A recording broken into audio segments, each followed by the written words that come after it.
Everyone, welcome back to my channel और मैं हूं निधि। आज मैं बात करने वाली हूं पोस्टपार्टम पीरियड में होने वाले बैक पेन के बारे में। मोस्टली कॉमनली ये बैक पेन जो है वो आफ्टर डिलीवरी बहुत सारे लोगों को, बहुत सारी महिलाओं को होता ही है।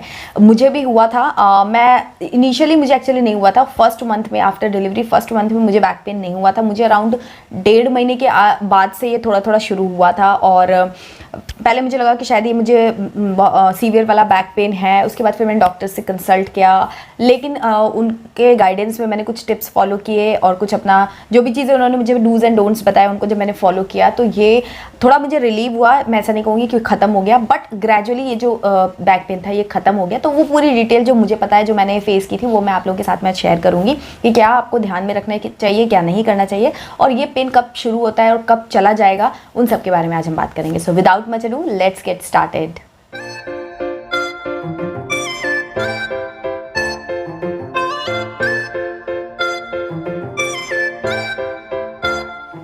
ओके सो गाइज, जब आप प्रेग्नेंट होते हो तो सबसे पहली चीज़ जो होती है वो है वेट पुट ऑन करते हैं। हमारा यूट्रस एक्सपेंड होता है तो हमारे जो एब्डोमिनल एरिया का जो लिगामेंट्स है, मसल्स है, जो भी कुछ वहाँ पर है वो सब कुछ काफ़ी ज़्यादा वीक हो जाता है आफ्टर डिलीवरी। और अगर आपकी नॉर्मल डिलीवरी हुई हो तब तो आपने काफ़ी ज़्यादा लोअर एरिया में जो है वो आपने काफ़ी ज़्यादा मेहनत की है, स्ट्रेस लिया है वहाँ पर, तो आपको वहाँ पर वैसे भी एग्जॉस्ट हो जाती है बॉडी, तो उसको टाइम लगता है प्रॉपर हील होने में, रिकवर होने में काफ़ी टाइम लगता है। तो इसीलिए अगर वो एरिया वीक है और उसके ऊपर आप इतना प्रेशर दे रहे हो, आपका बॉडी का वेट वहाँ पर ही जा रहा है, आपका जो बैक है वहाँ पर, और आप बच्चा भी आपका नया नया है, तो ऐसे में आपकी बॉडी जो है वो थोड़ा सा टाइम लेती है। इसी वजह से वहाँ पर आपको जो है वो बैक पेन होता है। अगर ये बैक पेन नॉर्मल है, जस्ट आपका जो डिलीवरी है उसका ही साइड इफेक्ट है, तो ये जो बैक पेन है ये आपका 6 मंथ के अराउंड, या जैसे आप ब्रेस्ट फीडिंग वाला प्रोसेस है वो आपका ओवर होता है, आपका बच्चा थोड़ा बड़ा हो जाता है, 100% वो आप पे डिपेंडेंट नहीं रहता है, थोड़ा थोड़ा मूव करता है, तब जाकर के आपका ये जो बैक पेन है ग्रेजुअली अपने आप धीरे धीरे ये कम होने लगता है। कुछ लोगों को 6-7 महीने के बाद एकदम खत्म हो जाता है, कुछ लोगों का कम होता है एंड देन फिर वो 1 साल लग जाता है जाने में। तो it depends mom to mom कि कितने टाइम में आपका ये बैक पेन जो है वो चला जाएगा। 100% लोगों को होता नहीं है, बट मोस्टली केसेस में महिलाओं को ये होता है। उसका रीज़न यही है कि आपका जो एब्डोमिनल एरिया या जो कमर वाला या बैक वाला जो एरिया है वहाँ पर वो जो मसल्स है वो वीक है, इसलिए आपको ये पेन होता है। सबसे पहला रीज़न तो उसका ये है। दूसरा रीज़न ये है कि जब आपके पास छोटा बच्चा होता है और जैसे मेरे स्टिचेस लगे थे, तो उसमें क्या होता है, बॉडी ऑलरेडी रिकवर नहीं है, बट फिर भी हम बार बार हमारा जो बॉडी का पॉस्चर है वो सही नहीं रहता है। आरव को मैं फीड कराती थी और मेरा बैक पेन तो था ही, साथ ही साथ मुझे ये शोल्डर पेन भी काफ़ी ज़्यादा होने लगा था। तो मेरे को लगा कि शायद ये सर्वाइकल और पता नहीं क्या क्या, मैंने बहुत कुछ सोच लिया था, क्योंकि कभी कभी पेन इतना ज़्यादा हो जाता, 3-4 दिन तक वो पेन चलता था। और यहाँ पर मेरे पेन और ये बैक वाला जो एरिया ये इतना पेन करता था कि आप बिलीव नहीं करोगे, मूव नहीं हो पाता था। तो समझ नहीं आता था यार ये क्या होने लगा अचानक से, जब शुरू में तो कुछ नहीं हुआ, अब क्या होने लग गया। तो डॉक्टर को दिखाया और उनको बोला कि मैं एक्सरे करा लूँ कहीं मुझे सर्वाइकल तो नहीं, क्योंकि मैं तो एक्सट्रीम पे ही सोचने लग गई कि पता नहीं मुझे क्या हो गया है।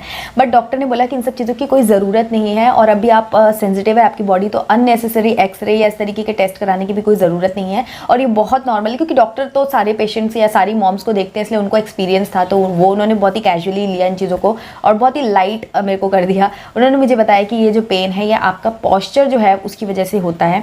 जब आप बच्चों को लेते हो, फीड करा रहे हो, आपका पॉस्चर कैसा है और आप बहुत लंबे लंबे टाइम तक बैठे रहते हो, पॉस्चर बेसिकली सही नहीं रहता है, आप पता चला ऐसे झुके हुए हो, तो वो कहीं ना कहीं डेली करते करते आपका ये जो पेन है वो अराइज हो जाता है, आपको बैक पेन और शोल्डर पेन होने लगता है। तो इसीलिए सबसे पहले आपको क्या करना है, अपने पॉस्चर पे कंट्रोल करना है, मतलब उस पर वॉच करना है और उसको सुधारने की कोशिश करनी है। तो मेरा ये बैक पेन 1.5 महीने के बाद इसीलिए शुरू हुआ क्योंकि इनिशियल जब मेरे स्टिचेस थे तो मैं ज़्यादातर लेटी रहती थी या थोड़ी देर ही बैठती थी, क्योंकि मेरे स्टिचेस थे, मैं कंटिन्यू बैठ नहीं पाती थी। बट जैसे जैसे मेरे स्टिचेस ठीक होने लग गए, मैं थोड़ा अच्छा महसूस करने लगी, तो मैं काफ़ी टाइम तक बैठी ही रहती थी और मैं आरव को फीड कराती थी, प्लस बार बार झुकना है, उठना है, बार बार उसको उठाना है, तो मेरी बॉडी जो थी वो रिलैक्स कम करती थी और ये पॉस्चर चेंज करती रहती थी बहुत। तो उसकी वजह से मुझे ये पेन जो है वो इसीलिए 1.5 महीने के बाद शुरू हुआ, पहले नहीं था।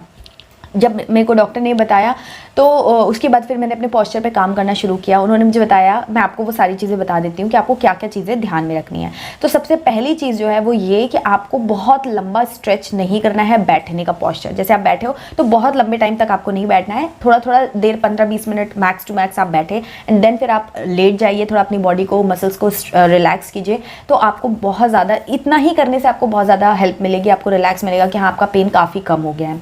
तो ये चीज़ है। आप पीछे पिलो लगा लीजिए, जब भी आप बैठते हो तो बेड के साइड या जहाँ पे भी आप बैठते हो तो पीछे अपने बैक में 2 पिलो लगा लीजिए, जिससे कि आपकी जो ये है बैक है वो एकदम स्ट्रेट रहे, एकदम आपका दर्द ना हो। तो वो एक बहुत अच्छी चीज़ है। प्लस पॉस्चर आप डिसाइड कीजिए कि आप बच्चे को जब ब्रेस्ट फीड करा रहे हैं तो आपका पॉस्चर बिगड़े नहीं, आप एनालाइज कीजिए और उसी पॉस्चर पे अपने बेबी को फीड कराइए। अगर बहुत नीचे है, आपकी हाइट ज़्यादा है या जो भी है, तो आप एक पिलो लगा सकते हैं और पिलो के ऊपर बेबी को रख लीजिए, ताकि आपको ऐसे झुक करके काम ना करना पड़े। इनिशियली ऐसा होता था, इसीलिए मैं आपको बता रही हूँ कि स्ट्रेट बैठिए। जैसे मैं उसके बाद तकिया वगैरह लेकर के बैठती थी तो काफ़ी अच्छे से हो जाता था। दूसरा चीज़ कि बहुत ज़्यादा वेट लिफ्टिंग मत कीजिए। जिनकी नॉर्मल डिलीवरी है उनके लिए भी है ये चीज़। जितना आपका बच्चा है बस उतना ही आप उठाते हैं, उतना भी बहुत ज़्यादा है, वो भी जब ज़रूरत हो तभी उठाइए। बहुत ज़्यादा अननेसेसरी लिफ्ट करेंगे चीज़ों को तो ज़ोर जो है वो सारा का सारा आपके बैक पे ही आएगा या फिर आपके शोल्डर्स पे आएगा, तो आपको पेन डेफिनेटली होगा। और जब आपको पेन हो रहा है तब तो आप बिल्कुल ही कोई चीज़ों को लिफ्ट मत कीजिए, ताकि आपका पेन बहुत ज़्यादा बढ़े नहीं, कम हो। तीसरी चीज़ कि आप रेस्ट कीजिए, बहुत ज़्यादा रेस्ट की ज़रूरत होती है। टाइम निकालिए, मैनेज करिए और रेस्ट कीजिए। आप पूरी बॉडी को फ्लैट रखिए ताकि आपकी जो भी मसल्स वगैरह है वो स्ट्रेच हो, रिलैक्स हो और आपको पेन ना हो। तो इसीलिए जब आपको ज़रूरत है तब आप काम कीजिए, बट बीच बीच में थोड़े थोड़े जो नैप्स हैं वो आप लेते रहिए, रिलैक्स करते रहिए और पॉस्चर सही रखिए। और जब आप सोते हैं तो आप चाहो तो अपने दोनों पैरों के बीच में तकिया वगैरह रख सकते हैं, जिससे कि आपका जो पॉस्चर अच्छा बने, आपको स्लीप अच्छी आए, आपको नींद अच्छी आए। तो उससे भी बहुत फ़र्क पड़ता है। अगर आपकी बॉडी अंडर रेस्ट है तो भी आपको इस तरीके के पेन जो है वो होते हैं। एंड नेक्स्ट चीज़ जो है वो है मूव करना, मतलब वॉक वगैरह करना। पॉस्चर, अगेन मैं बार बार पॉस्चर आपको बोल रही हूँ क्योंकि पॉस्चर सबसे मेजर रोल जो है वो प्ले करता है। तो अपनी बॉडी को स्ट्रेट करके आप दिन में 2-3 बार थोड़ा थोड़ा जो वॉक है वो करते रहिए। बॉडी अगर चेंज करती रहती है ना, अपना जो पॉस्चर है वो एक ही, चाहे आप एक ही लंबे टाइम तक, बहुत टाइम तक खड़े रहेंगे तो भी आपको बैक पेन होगा, बैठे रहेंगे तो भी आपको बैक पेन होगा। तो इसलिए पॉस्चर चेंज कीजिए और थोड़ा बॉडी को मूव कीजिए ताकि वो अकड़े नहीं, जो बोलते हैं ना अकड़ना बोलते हैं, वो चीज़ ना हो। उसके लिए आप अपनी बॉडी को थोड़ा मूव करते रहेंगे। और कुछ डॉक्टर्स वगैरह जो भी आप उनके गाइडेंस में अगर कुछ वो एक्सरसाइज या वर्कआउट वगैरह बताते हैं तो आप वो भी कर सकते हो। बट वॉक सबसे सेफ एंड सबसे ईजी है, कभी भी आप कर सकते हो, तो वॉक करना भी बहुत ज़रूरी है। उसके अलावा आपको अपने शूज़ पे काम करना चाहिए। आपके शूज़ फ्लैट एंड कंफर्टेबल रहने चाहिए, इसका आपको बहुत ज़्यादा ध्यान रखना है। ये तो मैंने एकदम एक्सपीरियंस किया, मैंने प्रेगनेंसी में एक्सपीरियंस किया था, पोस्टमार्टम तो नहीं, क्योंकि तब तक मेरे पास शूज़ आ चुके थे। तो कंफर्टेबल शूज़, भले ही थोड़े पैसे ज़्यादा लगे लेकिन अच्छी क्वालिटी का एक कंफर्टेबल शूज़ आप ले लीजिएगा। उससे क्या रहता है, आपका बॉडी का बैलेंस बिगड़ता नहीं है, तो आपको बैक पेन की प्रॉब्लम नहीं होती है। तो कभी भी बाहर जाते हैं तो वो शूज़ पहन करके जाइए। तो बिल्कुल भी हील्स वगैरह मत पहने एटलीस्ट 6 मंथ तक, ताकि आपकी बॉडी में इस तरीके की पेन ना हो।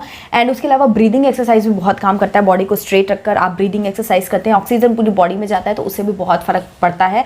तो वो आप कीजिए। एंड बच्चे को जब आप उठाते हैं तो भी आप ध्यान रखिए कि पॉस्चर आपका बहुत अच्छा रहे, एकदम टेढ़ा मेढ़ा। और एक साइड में हम लोग क्या करते हैं, मतलब मैं ऐसा करती थी कि एक साइड में रख लिया और काम कर रहे हैं, तो वो जो काम है ना वो आप बहुत देर तक मत कीजिए कि एक ही साइड में जोर आ रहा है। ऐसे करिए कि सेंटर में रखिए और ये मतलब साइड्स जो है वो बदलते रहिए और स्ट्रेट रहने की कोशिश कीजिए, जिससे कि आपका पॉस्चर सही रहे और एक पर्टिकुलर साइड में ही वेट ज़्यादा ना आए और आपका पेन जो है वो इनिशिएट हो जाए। तो उस चीज़ से बचने के लिए अपना बच्चे का जो वेट है वो आप डिवाइड करते रहिए थोड़े थोड़े टाइम पे, और अपने हस्बैंड को ज़्यादातर दे दीजिए। और यहाँ पर भी जब भी आप रखते तो ऊपर से भी आप इसको चेंज करते रहिए। बहुत इंपॉर्टेंट चीज़ एक और कि आप जो सिकाई वाले पैड आते हैं, हीट पैड आते हैं, उनसे टाइम टू टाइम दिन में 2-3 बार अपना जो बैक वाला एरिया है जहाँ पे भी आपको पेन हो रहा है वहाँ पर आप उसको हीट दीजिए, तो उससे बहुत ज़्यादा आपको आराम मिलेगा, मसल्स जो है वो रिलैक्स होंगी। तो हीट पैड यूज़ करना बिल्कुल भी मत भूलिए। अच्छे हीट पैड का लिंक मैं आपको डिस्क्रिप्शन बॉक्स में दे दूँगी, जो मेरे पास था, तो आप चाहो तो वो वाला परचेस कर सकते हो। इसके अलावा जो भी हर्ब्स वगैरह हमारी जो मम्मी वगैरह देती हैं, अजवाइन का पानी पीजिए, वो आपके पेन को बहुत ज़्यादा रिलीव करने में हेल्प करता है। तो आप 1 कप जैसे चाय पीते हैं वैसे ही आप अजवाइन का पानी अगर पीते रहें दिन भर में 2-3 कप 4 कप अगर आप पीते हैं तो उससे भी बैक पेन में बहुत हेल्प मिलती है। तो वो भी आप कर सकते हो। बाकी कुछ बहुत ज़्यादा सीवियर पेन हो रहा हो तो डॉक्टर आपको फिर गाइड करेंगे, दवाई वगैरह देंगे।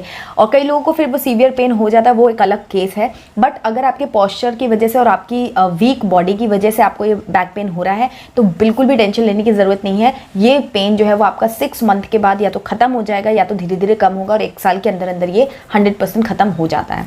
तो इसीलिए बिल्कुल भी घबराना मत, टेंशन मत लेना, बट बस ये जो मैंने आपको चीज़ें बताई हैं, ट्रिक्स बताई हैं, इनको आप फॉलो करना और आई एम श्योर कि आपको भी बहुत अच्छा रिजल्ट देखने को मिलेगा। क्योंकि मेरे साथ ऐसे हुआ था, करीब 1.5 महीने के बाद मेरा पेन शुरू हुआ था और 1-1.5-2 महीने तक मैंने इसको बियर किया।